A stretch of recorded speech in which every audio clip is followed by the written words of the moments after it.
일타스님의 초발심 자경문 강의 3. 자경문 자기를 돌아보는 마음. 저자 야운비구는 누구인가? 자기 스스로를 경계하는 글인 이 자경문은 야운비구가 술한 것으로 되어 있습니다. 그런데 불교 집안에서 자경문의 저자에 대해서는 두 가지 설이 전해지고 있습니다. 신라 원효대사의 제자 야운이라는 설과 고려 말 나홍선사의 제자 야운 가구 스님이라는 설이 그것입니다.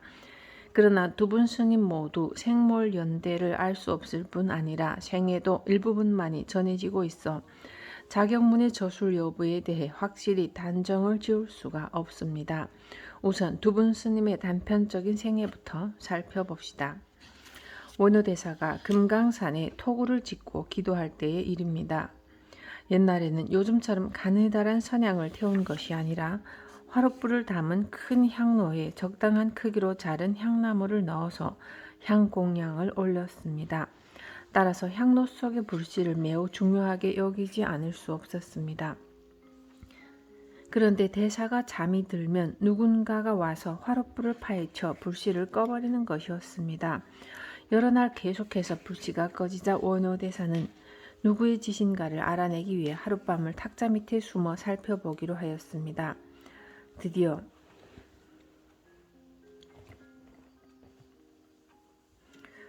한밤중이 되자 키가 훤칠하고 이목구비가 준수하게 생긴 남자가 토굴 속으로 들어와 화롯불을 헤치기 시작했습니다. 원효대사는 그를 붙잡아 꾸짖었습니다. 이놈, 네가 누구이건데 감히 부처님께 올리는 향로의 불씨를 꺼버리는 것이냐. 저는 동해 옆에 영랑호에 사는 영랑선인이온데 오쉐고를 만나 한길을 면할 수가 없습니다. 그러나 다른 불로는 한길을 쫓을 수가 없고 부처님 전에 올리는 향로의 불만이 저의 한길을 물리칠 수가 있어서 감히 무례를 저질렀나이다. 용서하옵소서. 오쉐고는 천상의 사람이나 신선들에게 나타나는 5가지 쇠퇴의 증상으로 첫째는 머릿결이 거칠어짐과 동시에 머리에 쓰고 있는 화환이 시들어 풀이 죽고 겨드랑이에서 식은땀이 나고 냄새가 나며 몸이 쇠하여 자꾸만 한기를 느끼고 몸에 때가 자꾸 생기고 옷이 더러워지며 마음이 불안해지고 초조해지는 등의 현상이 일어납니다. 원효대사는 오쉐고를 겪고 있는 신선 영랑의 나이를 물었습니다. 동해 바다가 3번 마르는 것을 보았습니다.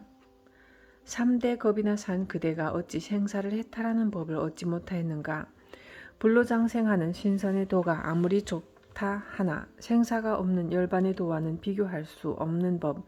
이제 부처님께 귀하여 무생사의 대도심을 바라심이 어떠한가.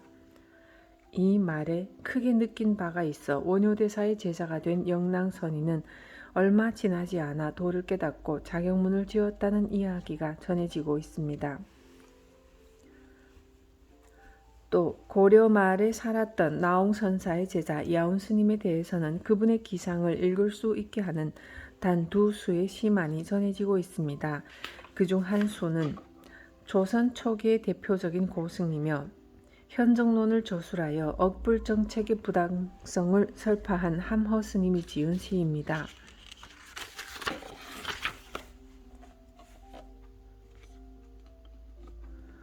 강월헌 위에는 강의 달이 희고 야운당 위에는 들구름이 한가롭네. 구름과 달빛이 서로 사귀어 빛나는 그곳 그 방 속의 함어는 스스로 편안하도다. 이 시를 지은 함어 스님은 무학대사의 제자로서 나홍선사의 손제자요 야운선사의 사질이 되는 분입니다. 그리고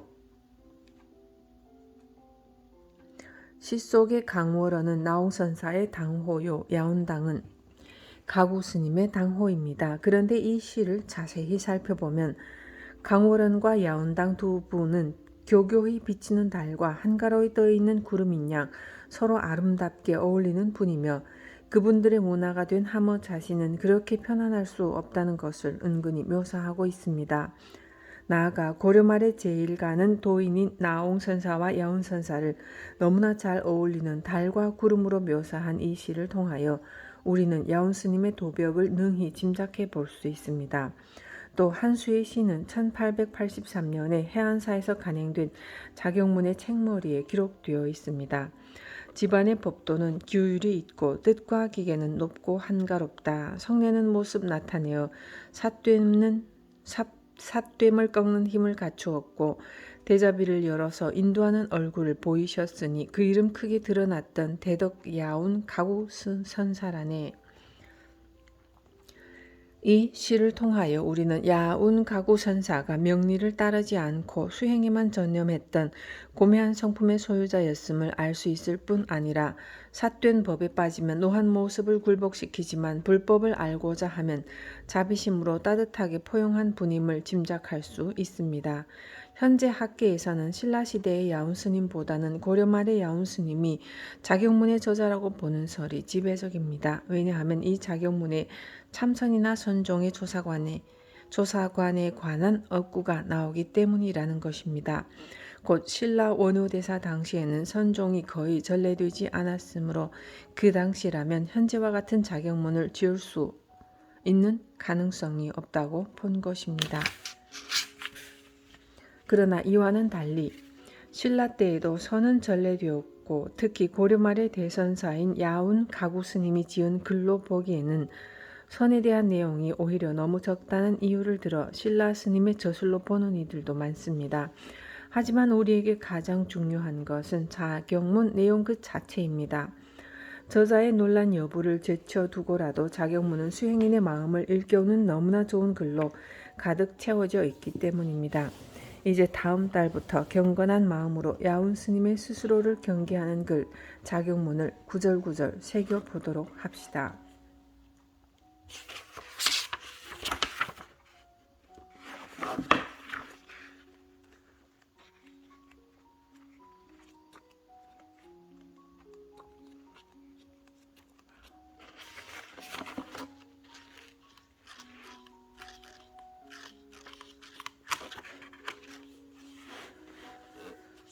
누가 그대를 제도하리. 1. 왜 중생은 고를 받고 윤회하는가?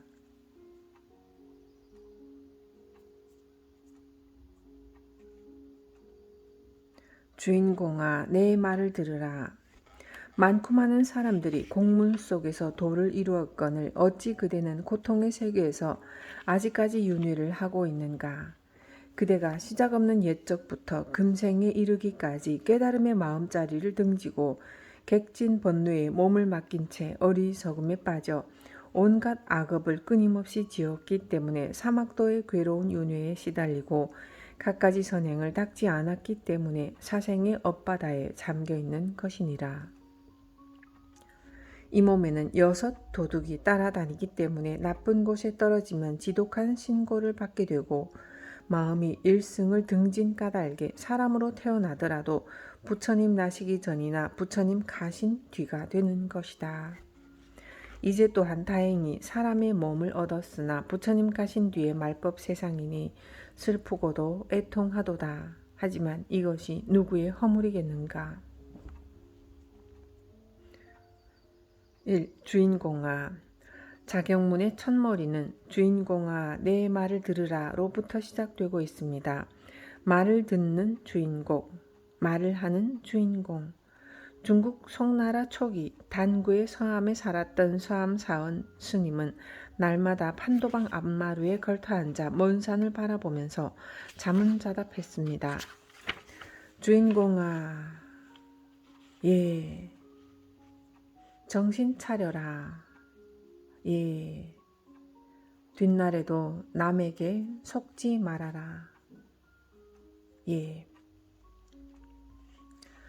서암 스님이 매일같이 부르고 답한 주인공, 이 주인공은 우리가 본래부터 지니고 있었던 근본 마음자리이며 우리들이 부모의 태중에 들어가기 전에 참된 모습입니다. 우리는 이 주인공과 늘 함께 살아왔고 지금도 이 주인공과 함께 살고 있습니다.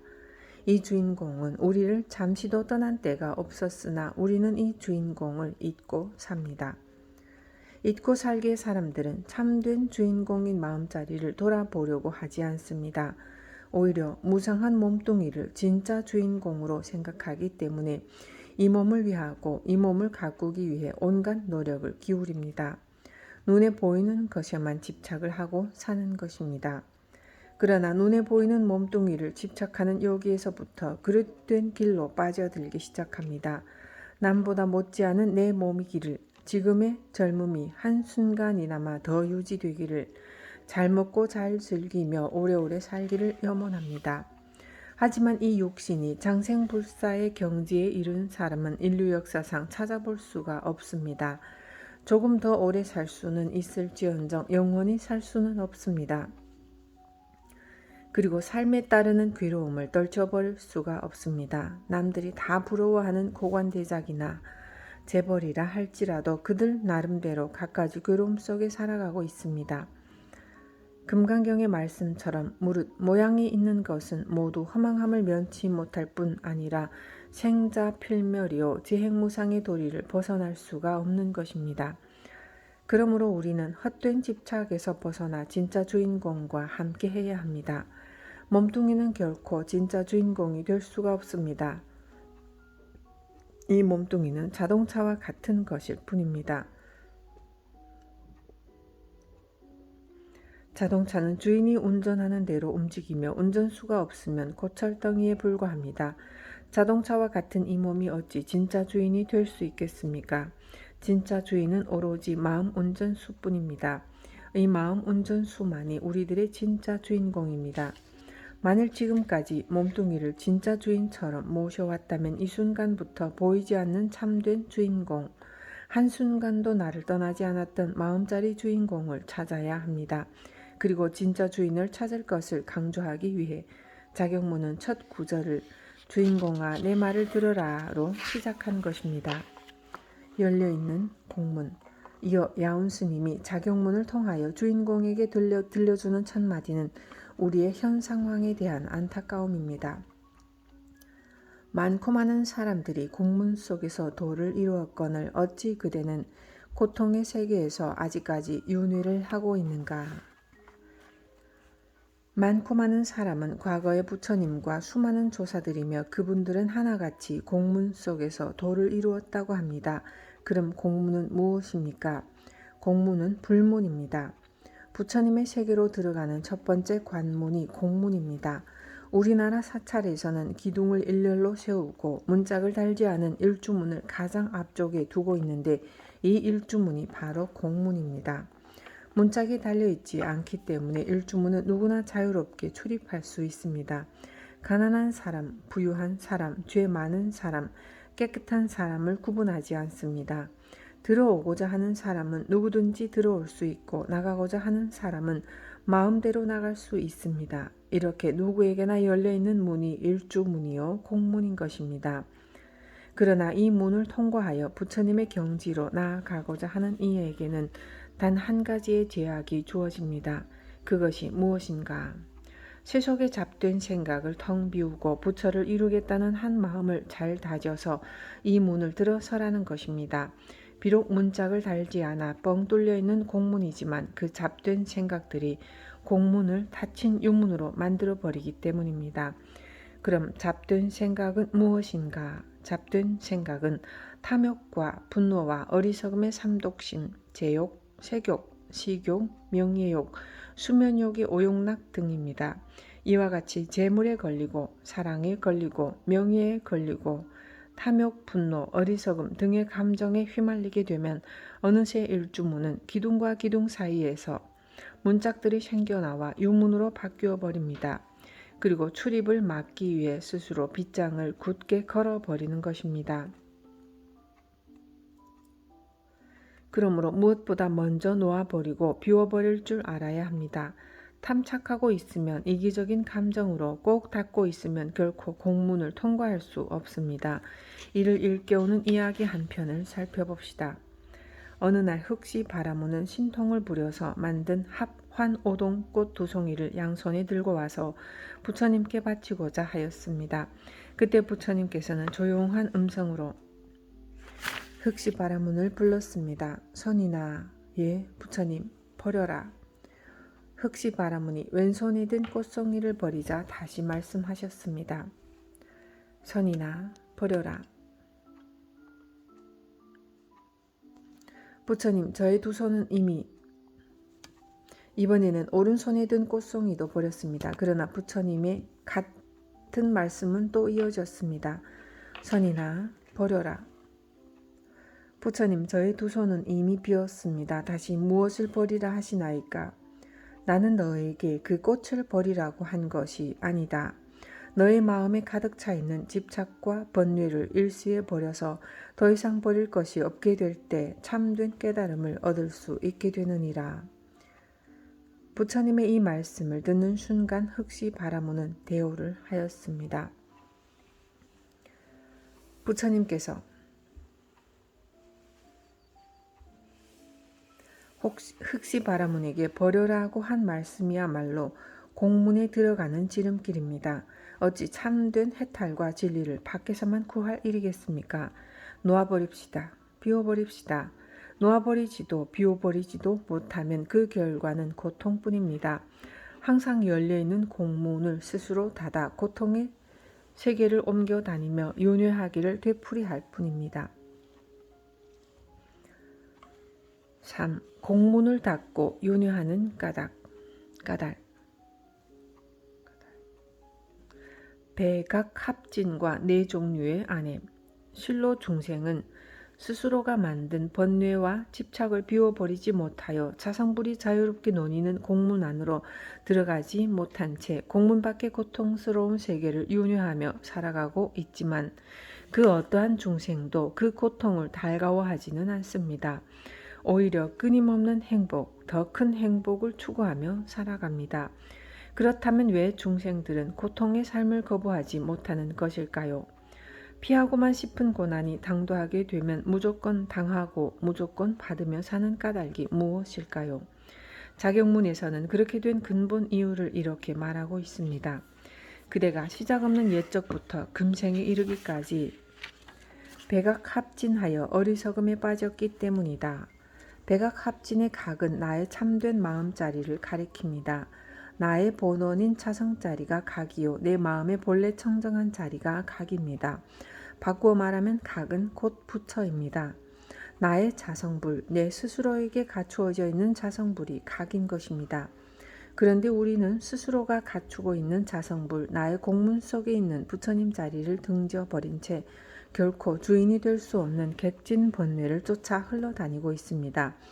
이렇듯 참된 주인공인 마음자리를 등지고 무수한 번뇌들을 주인으로 삼아 노예처럼 살고 있으니 어찌 자유가 있겠으며 괴롭지 않을 수가 있겠습니까?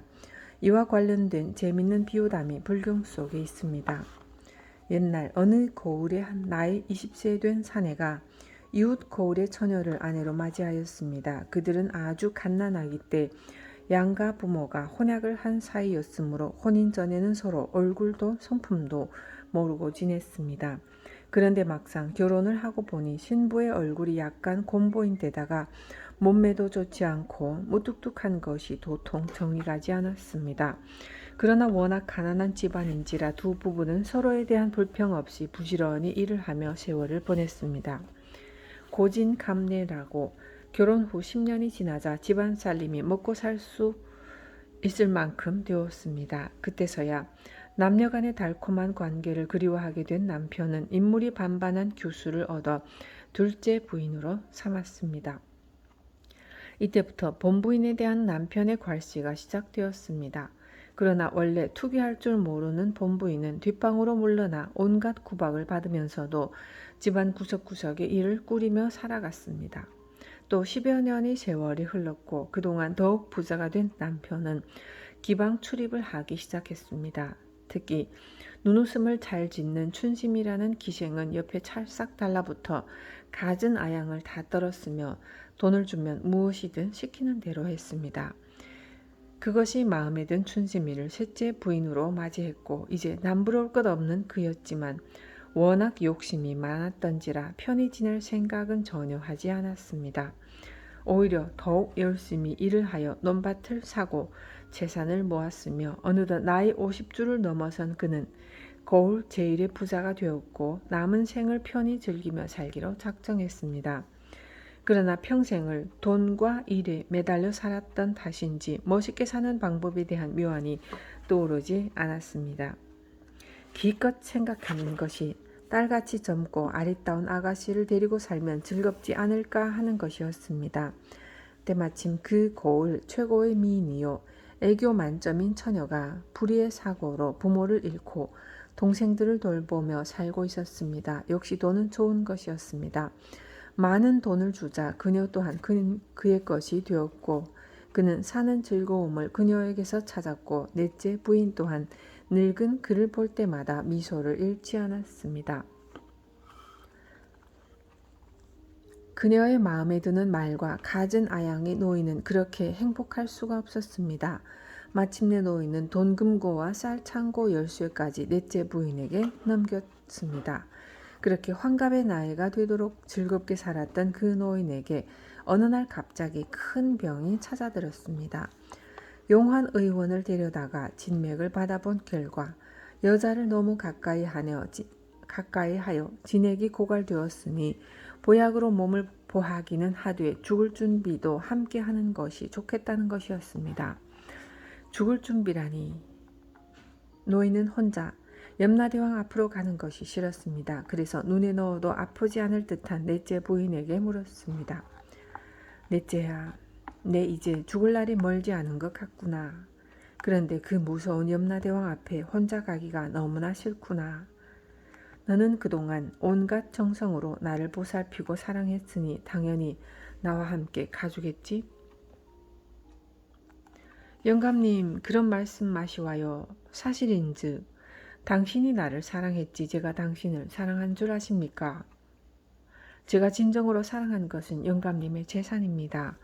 불쌍한 제 동생들을 먹여 살리고 영감님 돌아가신 후에 한미천 얻기 위해 열심히 사랑하는 척 했던 것입니다.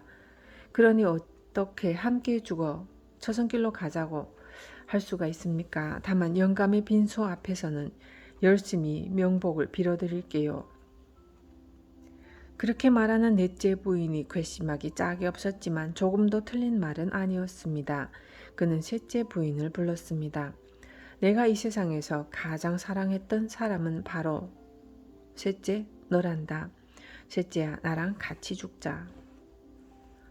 이제 와서 무슨 그런 말씀을 하십니까? 영감은 넷째를 가장 좋아했잖아요.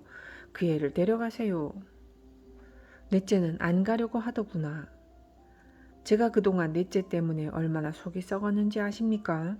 그것을 생각하면. 그렇지만 그동안 당신 신세를 많이 졌으니 화장막 앞까지만 따라갈게요. 시뻘건 불구덩이에 함께 들어가는 것은 정말 싫습니다. 노인은 다시 둘째를 불렀습니다. 둘째야. 셋째 넷째는 나와 함께 가지 않겠다는구나. 너라도 따라가자. 영감, 나는 당신한테 속아서 시집을 온 것이나 다름이 없습니다. 처음에는 원앙새처럼 부부의 정을 나누자더니 셋째 넷째를 얻고부터는 밤낮 없이 청소나 시키고 이제 와서 염라대왕 앞까지 나를 함께 끌고 가려고 해요. 그래 내가 잘못했다. 그러니 너만이라도 함께 가자. 할 수 없죠. 죽으나 사나 당신한테 메인 몸이니 함께 가고 싶은 마음은 털끝만큼도 없지만 가자고 하니 가겠소. 그렇지만 내가 영감을 따라가고 싶어서 가는 것은 절대로 아니오. 가고 싶지 않다는 둘째를 억지로 끌고 가기도 그러하여 노인은 마지막으로 본부인을 찾았습니다. 남편의 호출에 지레 겁을 먹은 본부인은 벌벌 떨면서 방문을 열었습니다. 순간 남편의 눈에는 처음 혼인할 때 족두리를 쓰고 얌전하게 서 있던 신부의 모습이 겹쳐 보이는 것이었습니다. 당신이 나 하나 믿고 시집을 왔는데 평생 나 때문에 고생만 하고 살았구려. 노인은 감정이 붙받쳐 본부인의 손을 꼭 잡고 바라보았습니다. 굳은 입만 도맡아 했던 본부인의 손은 수세미보다 더 거칠었고 얼굴에는 깊은 주름이, 머리에는 백발이 흩날리고 있었습니다. 여보, 그동안 내가 너무 심했소. 용서하구려. 그리고는 자초지종을 모두 이야기했습니다. 그러자 본부인은 담담한 표정으로 입을 열었습니다. 나는 살아도 당신 집 사람이요, 죽어도 당신 집 귀신. 당신이 죽으면 나는 살아있어도 죽은 몸이나 마찬가지입니다. 당신이 가자시면 천리고 말리고 염라대왕 앞이고 무조건 따라갈 터이니 걱정 마세요. 그런데 내가 보기에는 죽을 것 같지가 않은데 뭘 그렇게 걱정하시오? 여기 누워보세요. 그리고는 꿀물을 한 사발 타다가 먹이고 다리를 물꺽물꺽 주물러 주었습니다. 노인은 온몸이 시원해진 것을 느끼면서 깊은 잠에 빠져들었고 자고 일어나니 몸이 거뜬한 게 죽을 것 같지가 않았습니다. 그는 4명의 부인을 함께 불러들였습니다. 내 일찍이 불경을 보았더니 원리 전도 몽상하라는 법문이 있었소.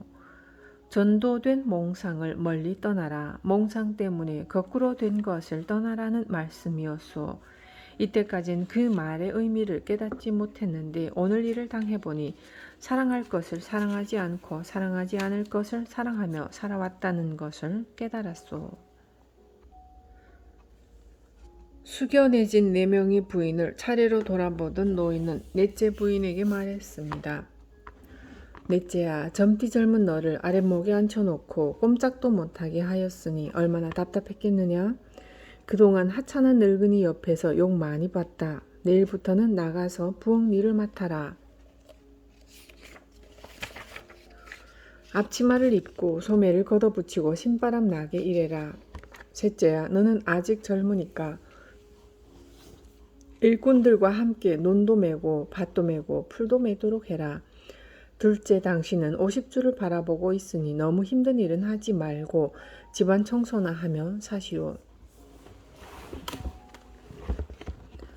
본부인, 그동안 참으로 고생이 많았소. 오늘부터는 넷째가 앉았던 이 아랫목을 차지하고 금고 관리나 하시오. 그리고 비단 옷 입고 화장도 하고 건강이나 잘 보살피시오. 그날부터 집안은 완전히 바뀌었습니다. 젊은 부인들이 나가 일하니 음식도 좋아지고 농사도 잘 되었으며 집안 구석구석까지 깨끗해졌습니다. 뿐만 아니라 나이 든 본부인이 아랫목에 앉아 금고를 관리하니 재산이 더 늘어만 갔습니다. 금고에 들어간 돈이 어느 결인지 모르게 살살 빠져나가기만 했던 넷째 부인의 시절과는 달리 한 번 금고로 들어간 돈은 좀처럼 나오지 않았습니다. 금고는 하나씩 하나씩 늘어만 갔고 마침내 이 집안은 백만장자가 되었다고 합니다. 이상은 사처경의 이야기를 다소 재미있게 꾸며본 것으로 사람들의 세상 사는 모습을 일부 다처제 시대의 정황에다 비유한 것입니다. 이야기 속의 넷째 부인은 세상 사람들이 제일 좋아하는 돈을 가리킵니다. 사람들은 돈을 벌기 위해 잠을 줄여가면서까지 몰두합니다. 사탕이나 꿀물처럼 당장 우리 자신을 달콤하게 만드는 것이 돈이요. 없으면 금방 비참함과 무력함을 느끼게 하는 것이 돈이기 때문입니다. 그러므로 사람들이 한평생을 돈의 노예가 되어 사는지도 모릅니다. 그러나 돈이 필요불가결한 것이기는 하지만 돈은 결코 나의 진정한 반려자가 될 수 없습니다. 넷째 부인이 당신이 나를 사랑했지 내가 당신을 사랑한 줄 아세요? 라고 했듯이 사람이 돈을 좋아했지 돈이 사람을 좋아한 것은 아닙니다. 돈이라고 하면 사람들이 정신없이 달려들었지 돈이 사람에게 좋다고 달려드는 경우는 없습니다. 인간의 돈에 대한 욕심은 끝이 없습니다. 가지면 가질수록 더욱더 갖고 싶은 것이 돈입니다. 물론 돈만이 그러한 것은 아닙니다. 이성 교제나 음식 명예도 다를 바가 없습니다. 남녀 관계에 빠져 밝히기 시작하면 끝이 없습니다. 잘 먹고 잘 입는 것도 끝이 없고 명예나 권력 또한 누려도 한이 없는 것입니다. 혹여나 나는 지금 참된 자기를 팽개치고 돈의 노예, 쾌락의 노예, 명예나 권력의 노예가 되어 살아가고 있지는 않은지 다시 한번 점검해 보시기 바랍니다.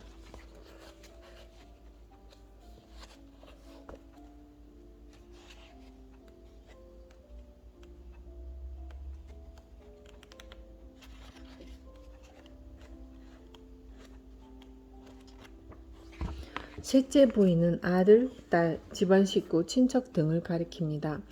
부모들은 자식들 때문에 평생을 가슴 졸이고 온갖 노력을 기울이지만 아무리 가까운 사이라 할지라도 대신 아파주거나 대신 울어주거나 대신 죽어줄 수는 없습니다. 내가 죽은 다음 화장막의 불 속이나 무덤 속까지 함께 들어갈 가족은 결코 없다는 것입니다. 왜냐하면 가족, 친족이란 모두가 보이지 않는 업으로 맺어진 관계이기 때문입니다. 그러므로 가족에 대한 도리는 다하되 지나친 기대나 집착을 가져서는 안 됩니다. 그렇다면 둘째 부인은 무엇인가? 바로 이 몸뚱이입니다. 이 몸뚱이는 아무리 잘 먹이고 잘 돌보아도 나이 60이 되면 고물자동차가 되어버립니다. 단 10년, 20년 더 끌고 다니고 싶다면 곱게 몰아야지 험한 길, 비포장 도로로 마구 끌고 다니면 금방 고장이 나버립니다.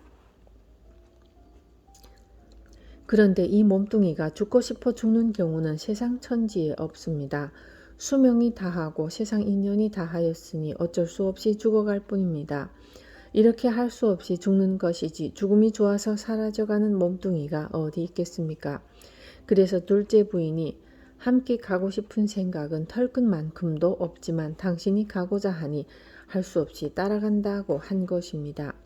이제 본부인에 대해 알아봅시다. 본부인은 곧 도를 가리킵니다. 돈과 정반대의 입장에 있는 도가 본부인입니다.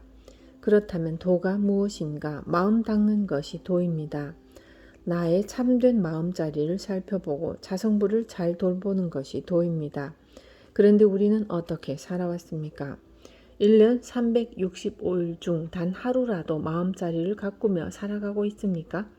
아닐 것입니다. 대부분의 사람들은 마음자리를 괄시하고 살아갑니다.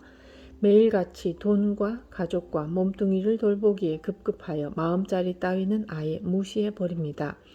곧 눈에 보이는 각종 번뇌를 쫓아 밖으로 헤맬 뿐입니다. 집에서 키우던 강아지도 잠시 보이지 않으면 온 동네를 돌아다니며 찾기 마련인데 참된 주인공인 마음 부처가 희노애락 우비고뇌 속에서 수없이 상처받고 시달려도 찾아보기는커녕 한 차례 다독거려주는 일조차 마다하며 살아가고 있습니다. 이것이 백악합진의 삶입니다. 둘째, 셋째, 넷째 부인에게 차례로 빠져서 조강지처인 첫째 부인은 아예 돌아보지도 않는 삶. 이것이 몽상 속에 빠져 거꾸로 사는 백악합진의 모습입니다. 근본을 돌아보지 않고 돈과 가족, 몸뚱이를 위해 부산이 먼지를 일으키는 어리석은 짓을 반복하다 보면 어느 순간 나는 고통과 불행이 가득한 세상의 한복판에 서 있게 됩니다. 하루빨리 원리전도 몽상하여 백악합진이 아닌 합각배진의 삶을 꾸려가야 하며 이것이 부처님의 근본 가르침이요 우리를 해탈케 하는 참된 비결이라는 것을 꼭 명심하시기 바랍니다. 사막도와 사생 속에서 이제 중생이 사막도에 빠지고 업의 바다를 떠다니게 되는 까닭이 무엇인가를 보다 구체적으로 살펴보도록 합시다. 자경문에서는 그 까닭을 이렇게 말했습니다. 온갖 악업을 끊임없이 지었기 때문에 사막도의 괴로운 윤회에 시달리고 갖가지 선행을 닦지 않았기 때문에 사생의 업바다에 잠겨있는 것이니라. 곧 중악이 사막도로 빠져들게 하는 원인이요 제선을 닦지 않아 사생의 업바다를 떠다니게 된다고 하였습니다. 그렇다면 중악과 제선은 무엇인가? 일일이 열거하자면 한이 없겠지만 부처님께서는 10악과 10선으로 이를 요약하였습니다. 첫째는 살생, 도둑질, 삿된 음행, 거짓말, 욕설, 이간질, 아첨하는 말, 탐욕, 성냄, 삿된 생각.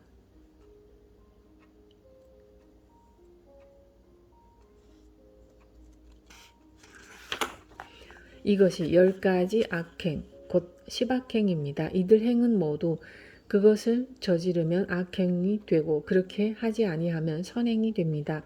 즉 살생을 하면 10악행의 하나가 되고 살생을 하지 않으면 그것 자체가 자비심을 베푸는 것이므로 선행이 되는 것입니다.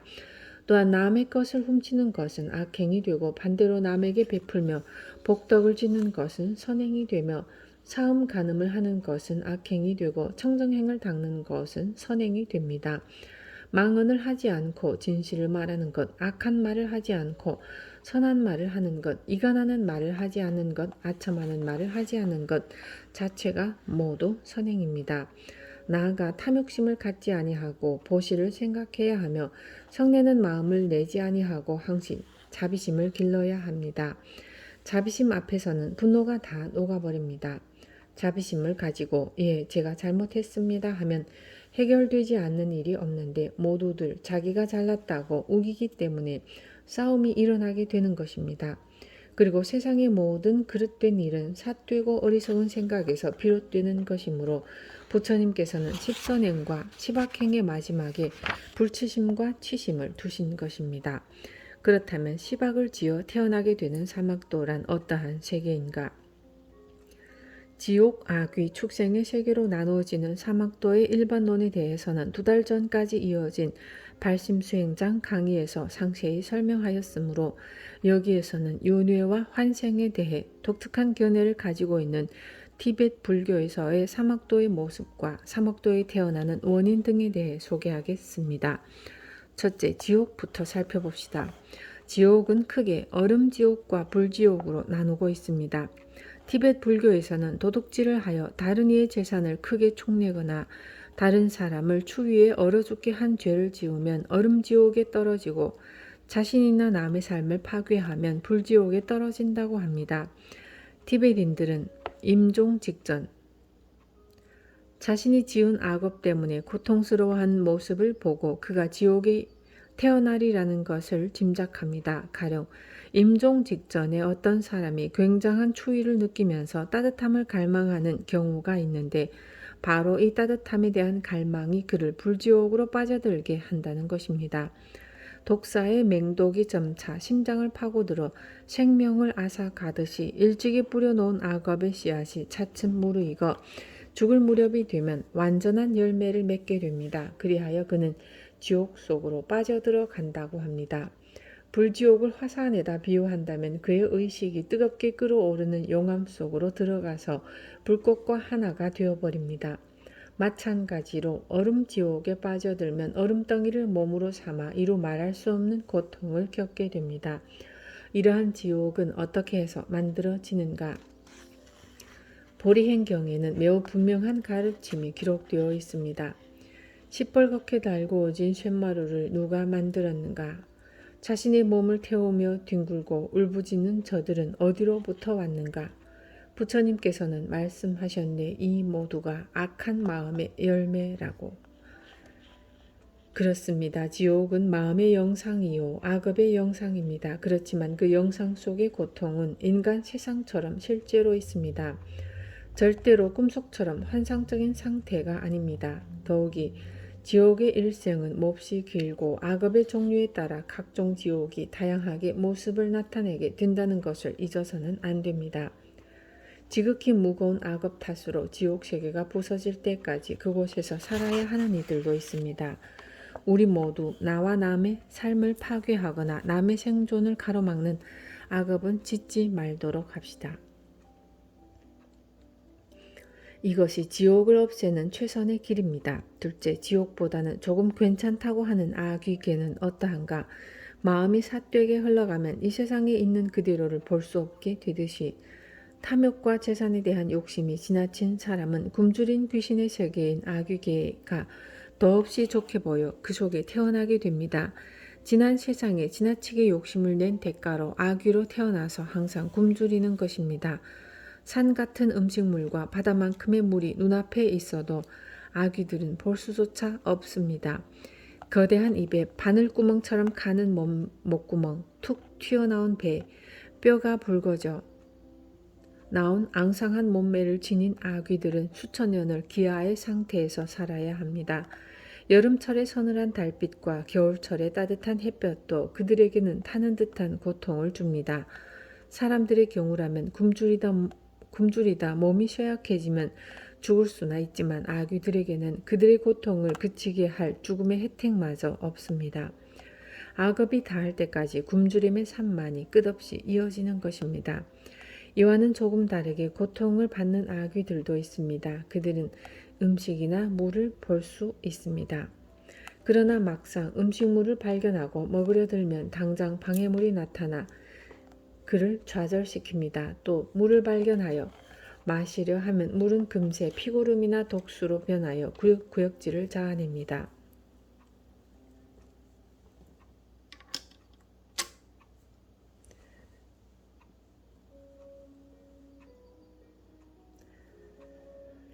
어떤 아귀들은 조그마한 즐거움과 작은 소유물을 가지기도 합니다. 그러나 채워지지 않는 욕심 때문에 아무것도 가지고 있지 않은 채 합니다. 오히려 이러한 아귀들은 남을 해롭게 하려는 생각들로 꽉 차 있기 때문에 악업이 굴러가는 눈덩이처럼 불어나서 더욱 열악한 세계로 내던져진다고 합니다. 물론 아귀계에 태어났다고 하여 영원히 굶주린 귀신으로 살아가는 것은 아닙니다. 인간이 언제까지나 인간의 모습을 유지할 수 없는 것과 같이 그들이 지난 세상에 저지른 악행의 과보를 모두 받고 나면 굶주린 귀신 노릇도 끝을 맺게 됩니다. 그리고 어떠한 존재라 할지라도 아귀와 같이 그칠 줄 모르는 욕심으로 혼자만의 이득을 추구하게 되면 장차 아귀의 몸을 받지 않을 수 없는 것입니다. 지은 업에 따른 인과응보의 법칙은 한치도 어긋남이 없습니다. 어찌 감히 악행을 버타며 살 일이겠습니까? 셋째는 축생계, 곧 동물의 세계입니다. 우리는 지옥 중생이나 아귀보다는 축생들의 고통을 쉽게 이해할 수 있습니다. 우리의 눈으로 직접 볼 수 있기 때문입니다. 축생들은 힘없고 약하여 작은 과오로도 손쉽게 목숨을 잃습니다. 게다가 인간은 축생들에게 커다란 고통을 덧붙여 줍니다.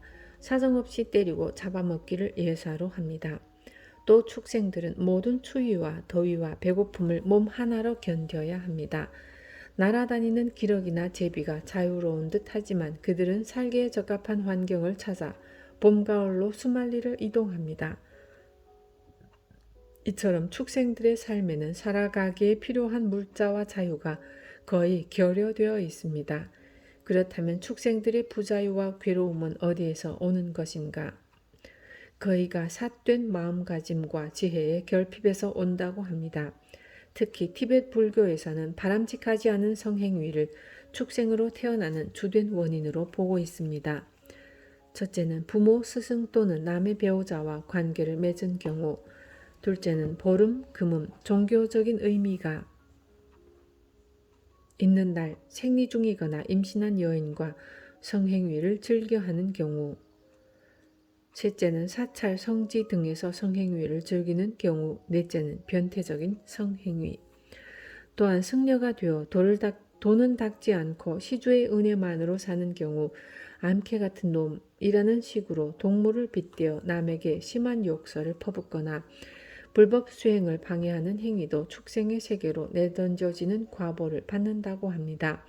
만약 우리가 이제까지 살아오는 동안에 지옥, 아귀, 축생계에 태어날 악업을 지은 기억이 있다면 참된 마음으로 뉘우치고 자신을 깨끗이 해야 합니다.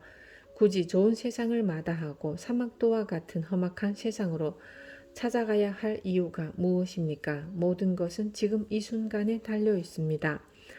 참여로서 한마음 돌이켜 모든 악을 버리고 자비로서 모든 선을 일으켜 보십시오. 극락의 문은 언제나 활짝 열려 있습니다. 이제 다시 작용문으로 돌아가 갖가지 선행을 닦지 않아 사행의 엇바다에 잠긴다고 한 사생에 대해 살펴봅시다. 사생은 불교에서 천명하는 생명의 4가지 생성 형태입니다.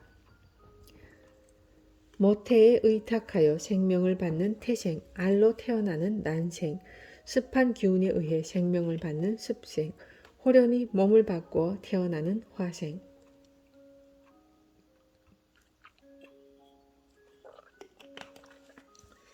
이를 조금 더 상세히 살펴보면 태생은 사람이나 소, 말 등의 포유동물과 같이 어미의 뱃속에서 사지를 갖추어 출생하게 됩니다.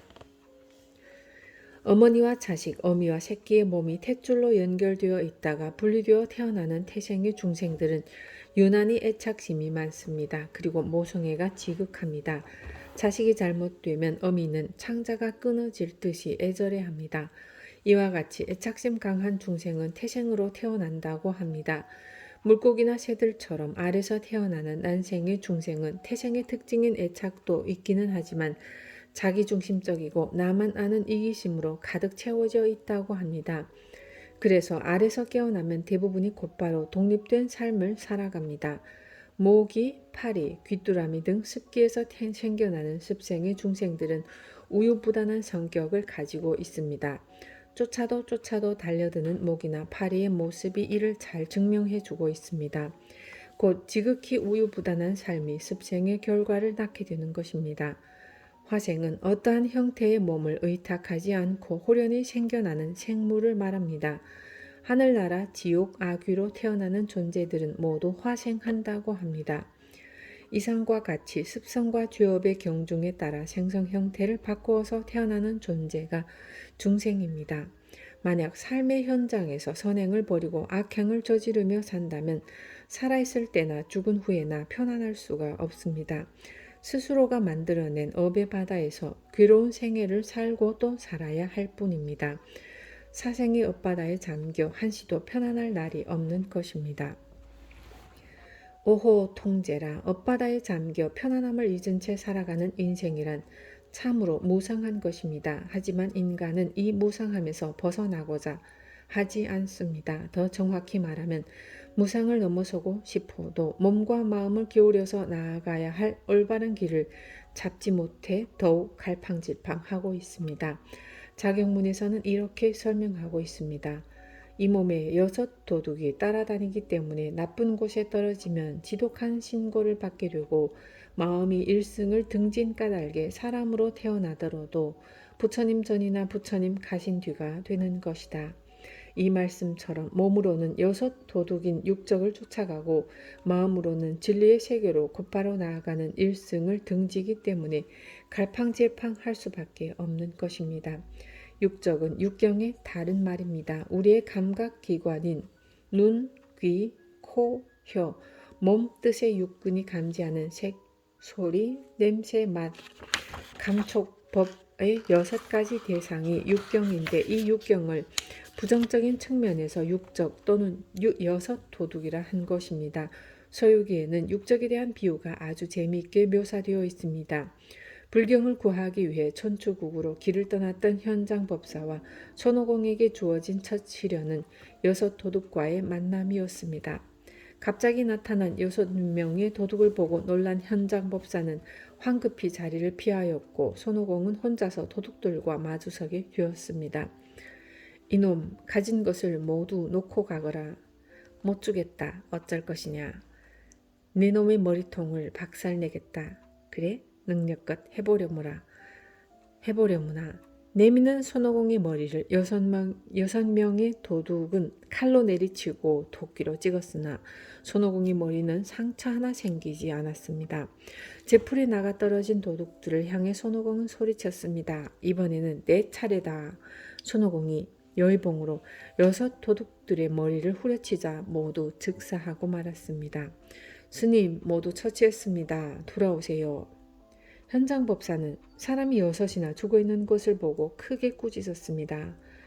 오공아, 불법이 대자대비인 줄을 모르느냐. 불법의 제1계가 불살생인 줄을 모르느냐. 감히 사람을 때려 죽이다니. 야, 조금 전에는 겁이 나서 똥줄이 빠져라 도망가더니 이제 나타나서 잔소리를 해요. 이에 현장법사는 매우 뼈있는 법문을 들려주었습니다. 오공아, 6 도둑놈을 돌이키면 육신통을 만들 수 있고 6가지 인식을 돌이키면 육바라미를 이룰 수 있다. 번뇌망상을 떠나서 따로 진리를 구하려는 것은 파도를 떠나서 물을 구하려는 것과 같으니라. 이 법문처럼 우리는 육적을 돌이켜서 육신통을 이루어야 합니다. 지금 내 몸을 따라다니고 있는 색, 소리, 냄새 등의 6 도둑을 잘 감화시켜 자유자재로 활동할 줄 알아야 합니다. 그러나 마음에 드는 빛깔, 나에게 맞는 소리, 냄새, 맛, 감촉 등에 집착하여 쫓아다니다 보면 자기도 모르는 사이에 타락하여 고통을 자초하게 됩니다. 한평생을 돼지처럼 욕심만 부리다 죽어 저승에 가면 염라대왕은 그에게 돼지머리 껍데기를 푹 덮어 씌워 준다고 합니다. 영락없이 그는 돼지가 되어버립니다. 빚을 많이 지고 미련한 짓을 많이 한 자는 소의 껍질을 덮어쓰게 됩니다. 그때는 마음을 바꾸고자 해도 이미 돌이킬 수 없습니다. 기회는 오직 이 순간에 있을 뿐임을 명심하십시오. 그리고 마음으로 일승을 던져버리면 영원히 참된 불도를 만날 수 없게 됩니다. 일승은 불승, 곧 자성불도입니다. 누구에게나 다 갖추어져 있는 자성불도를 저버리고 살아가기 때문에 사람으로 태어나더라도 부처님이 나시기 전이나 부처님 가신 후에 태어나 참된 불도를 닦아 이루지 못한다는 말씀입니다. 그래서 자경문에서 야온비구는 오호 통제라 하고 부르짖었습니다. 이제 다행히 불법을 닦기에 적합한 몸을 얻었으니 불법인 부처님 가신 뒤에 말법 세상이라는 것입니다. 이제 다행히 불법을 닦기에 적합한 몸을 얻었으나 부처님 가신 뒤에 말법 세상이라는 것입니다. 그러나 방법이 없는 것은 아닙니다. 말세에 태어난 것이 그리고 불도를 깨우치지 못하는 것이 오직 나의 허물 때문임을 자각하고 방법을 모색한다면 지금이라도 늦지 않았습니다. 다음 호부터는 아직은 늦지 않은 그 방법이 무엇인가를 함께 살펴보도록 합시다. 다시 한번 정리해 보겠습니다. 우리가 오랫동안 잊고 살았던 참된 주인공, 그렇지만 한시도 우리와 떨어지지 않았던 그 주인공을 다시금 상기해 보십시오. 그리고 그 주인공을 찾고 참된 도를 이루기 위해 삼독심과 오욕락과 시박행에 빠진 삶을 반성하면서 삼독심과 오욕락에 대한 집착을 놓고자 해야 합니다. 삼독심과 오욕락에 대한 집착을 놓아버리지도 비우지도 못한다면 우리의 삶은 깨달음을 등지고 번뇌망상과 함께하는 백악합진의 괴로운 삶이 될 수밖에 없습니다.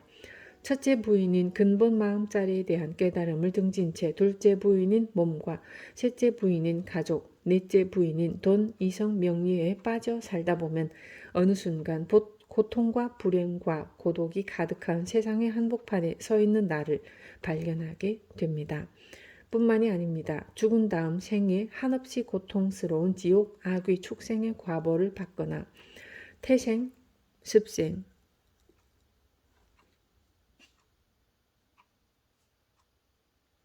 태생습생, 난 화생의 엇바다에 잠겨 한시도 편안할 날이 없는 삶을 살아가게 됩니다. 그럼 어떻게 해야 하는가?